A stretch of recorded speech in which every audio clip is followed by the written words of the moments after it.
All right, so let's dive into this Swiss emergency medicine research. Yeah. You sent this over an article called Physician Wellbeing and Burnout in Emergency Medicine in Switzerland Right. from the Swiss Medical Weekly, published May 16, 2024. Yep. It's based on a national survey of Swiss emergency medicine physicians. Yeah, Gives us a pretty good look, I think, at the state of things for these frontline docs. for sure. And, well, some of the findings are pretty alarming. Yeah, it's a bit of a wake-up call. Yeah. The study uses these burnout inventories, Yeah. basically ways to measure how emotionally drained, detached, and ineffective a doctor feels. Right. And the results for Swiss emergency medicine physicians Yeah. are quite concerning. Yeah, we're talking burnout rates exceeding 50% Yeah. on multiple measures. Yeah. It's just, wow. It's a lot. Over half of the doctors surveyed are hitting this level of burnout. Yeah, It really makes you think about what's going on behind those numbers. Yeah. You know? absolutely. And the study doesn't stop there. Right. It also delves into the mental health of these physicians, Okay. finding that over 54% reported symptoms of mild to severe depression. Wow. Now, to put that in context, that's nearly 4 times higher than the rate in the general Swiss population. Oh, wow. Pretty significant. That's heavy stuff. Yeah, And it makes those suicide statistics even more gut-wrenching. yeah. Almost 11% of these doctors have considered suicide at some point in their careers. Mm.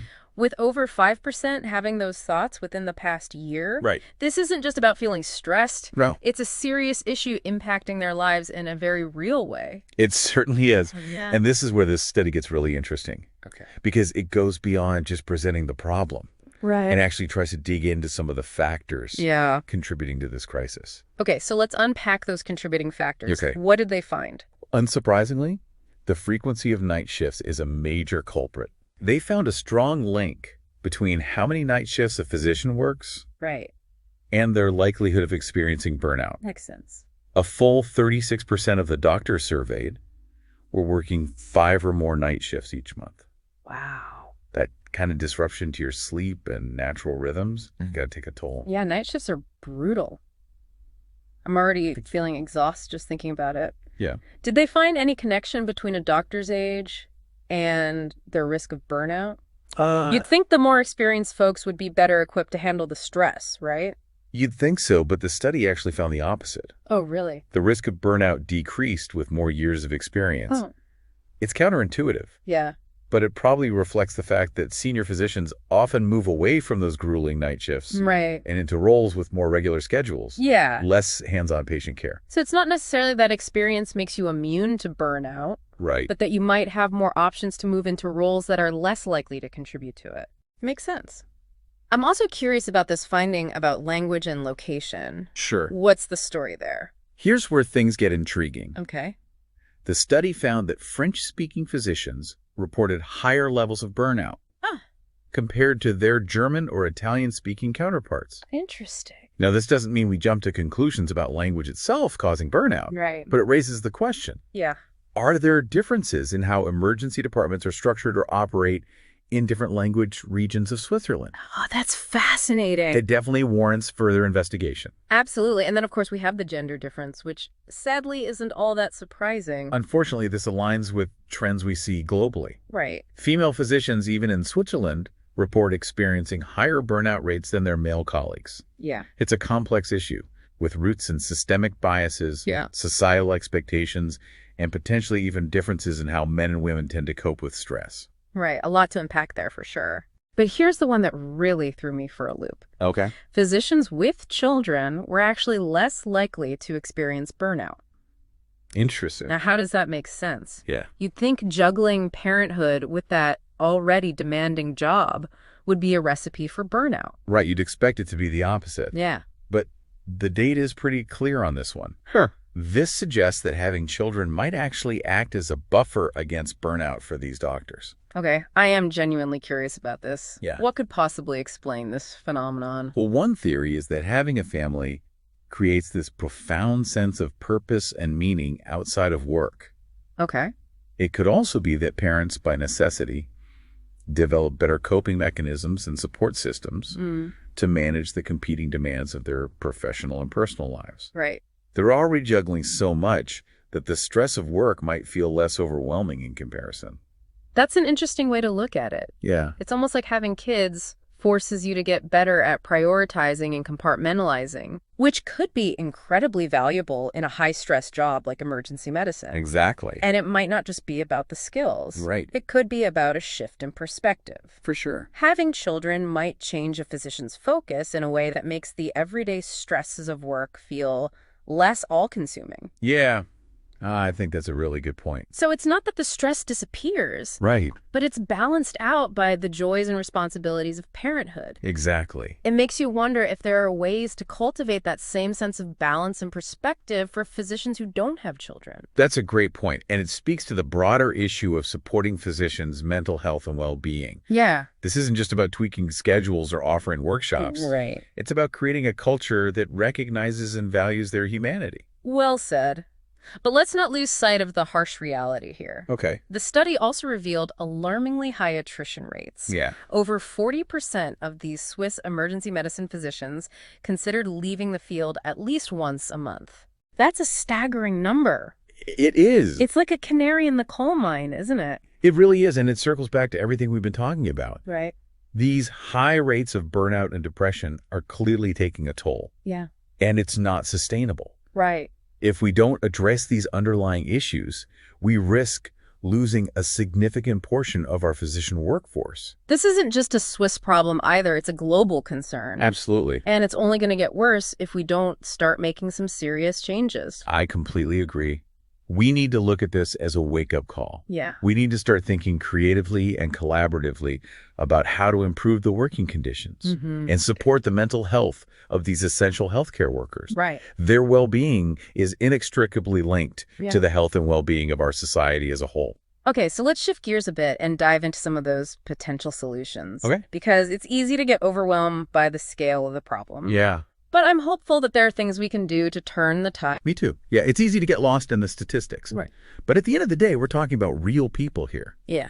Each one of those percentages represents a human being who has dedicated their life to caring for others, often at the expense of their own well-being. That's what really hit me when I was reading this research. You know, it's easy to focus on the big picture, but we can't forget the human cost of this crisis. We're talking about doctors, nurses, other healthcare professionals who are burning out, struggling with depression, and even contemplating suicide. It's heavy stuff. These aren't just numbers on a page. No, These are people who are hurting. Exactly. And it's important to remember the kind of environment these folks are working in. Emergency medicine, by its very nature, is incredibly demanding. Yeah. It requires quick thinking, constant decision-making, and the ability to handle incredibly stressful situations, often involving life and death. Not to mention the emotional toll it takes to witness trauma and suffering on a daily basis. Yeah, you can't just shut that off when you clock out. Right. Absolutely. And then you add in the systemic issues. Yeah. Long hours, night shifts, mountains of paperwork, and a healthcare system that's constantly under strain. Yeah. It's no wonder that so many are reaching their breaking point. So what can we do about it? Right. Where do we even begin to tackle a problem this big? Well, the good news is that the study doesn't just highlight the problems. Okay. It also hints at some potential solutions. Okay, great. Addressing the workload and scheduling issues is a good starting point. Okay. For example, finding ways to reduce the reliance on night shifts could have a huge impact on burnout rates. That seems like a no-brainer. Yeah. But I imagine it's not as simple as just saying, okay, no more night shifts. There must be logistical challenges to making that happen. Of course, it would require a fundamental shift in how emergency departments are staffed and managed. Right. But it's not impossible. Right. Some hospitals are already experimenting with alternative scheduling models. Oh, okay. Like shorter shifts or more frequent breaks. Okay. To try and mitigate the negative effects of night work. That's encouraging to hear that some places are trying new things. Yeah. What about the emotional and psychological support for these physicians? It feels like they need more than just a change in their schedule to truly address this crisis. You're absolutely right. Access to mental health resources that are specifically tailored to the needs of healthcare workers is paramount. Right. And it's not just about providing therapy. Okay. It's about creating a culture where seeking help is seen as a sign of strength, not weakness. It's about breaking down the stigma that surrounds mental health, especially in professions like medicine, where there's often this unspoken pressure to be invincible. Exactly. And a big part of creating that culture is promoting better work-life balance, encouraging physicians to take time for themselves, pursue hobbies, connect with loved ones. Right. These things might seem small, but they can make a world of difference in preventing burnout. It's about recognizing that doctors are human beings. Right. With needs and limits, just like everyone else. They can't pour from an empty cup. Right. And it's in everyone's best interest to make sure that cup is full. Yeah. When physicians are burned out, it affects the quality of care they can provide. Right. It can lead to medical errors, decreased patient satisfaction, and even increased healthcare costs in the long run. So investing in physician well-being isn't just the ethical thing to do. Right. It's also a smart move from a purely practical standpoint. Absolutely. It's about safeguarding the healthcare system as a whole. Exactly. And it's not just about system-level changes either. Right. There are things individual physicians can do to protect themselves as well. Okay, I love actionable advice. Give us some tips. Well, mindfulness and stress reduction techniques like meditation or yoga have been shown to be really effective in combating burnout. Right. Even just taking a few minutes each day to focus on your breath can help regulate your nervous system and build resilience. Those are great suggestions. Yeah. It's all about finding healthy coping mechanisms that work for you. For sure. But it's also important to remember that burnout isn't just a personal failing. Right. It's a systemic issue. Absolutely. It's not about blaming individuals. It's about creating an environment that supports their well-being. So it's a two-pronged approach, empowering individuals with the tools and resources they need, while simultaneously advocating for systemic change to address the root causes of burnout. Exactly. It's about recognizing that everyone has a role to play in creating a healthier, more sustainable healthcare system. It feels like we've covered a lot of ground here, but this is a deep dive after all, and I still have this nagging feeling that we're just scratching the surface. You're right, this isn't a simple problem with easy answers. Nope. And it's not just a Swiss problem. Right. It's something that healthcare systems around the world are grappling with. For sure. And the solutions aren't going to be quick fixes either. Right. This is going to require sustained effort, collaboration, a willingness to rethink how we approach physician well-being. It's not enough to just acknowledge the problem. Right. We need to be actively seeking and implementing solutions. So where do we go from here? Yeah. What can our listeners who may or may not be directly involved in healthcare take away from all of this? That's the key question, isn't it? Yeah. What I hope people understand is that physician burnout isn't just a healthcare problem. Okay. It's a societal problem. Right. We all have a stake in ensuring the well-being of the people who care for us. Because their well-being is directly tied to our own. Exactly. When doctors are struggling, it affects everyone. It really does. Yeah. So what can we do? First and foremost, we can educate ourselves. Okay. Read articles. Yeah. Listen to podcasts like this one. Talk to healthcare workers in our lives. Yeah. The more we understand the issue, the better equipped we'll be to advocate for change. And advocating for change can take many forms. It could be supporting policies that promote better working conditions for healthcare professionals, or pushing for increased funding for mental health resources. Yeah, for sure. But it could also be something as simple as expressing gratitude to the doctors and nurses in our lives. Absolutely. A little bit of appreciation can go a long way. It really can. True. And if you're in a position to do so, consider supporting organizations that are working to address burnout and promote physician well-being. There are some amazing groups out there doing really innovative work. This deep dive has definitely been eye-opening for me. Yeah, me too. We've uncovered some harsh realities about the state of emergency medicine. For sure. But we've also explored some potential pathways forward. Right. It feels like we're at a critical juncture. Yeah.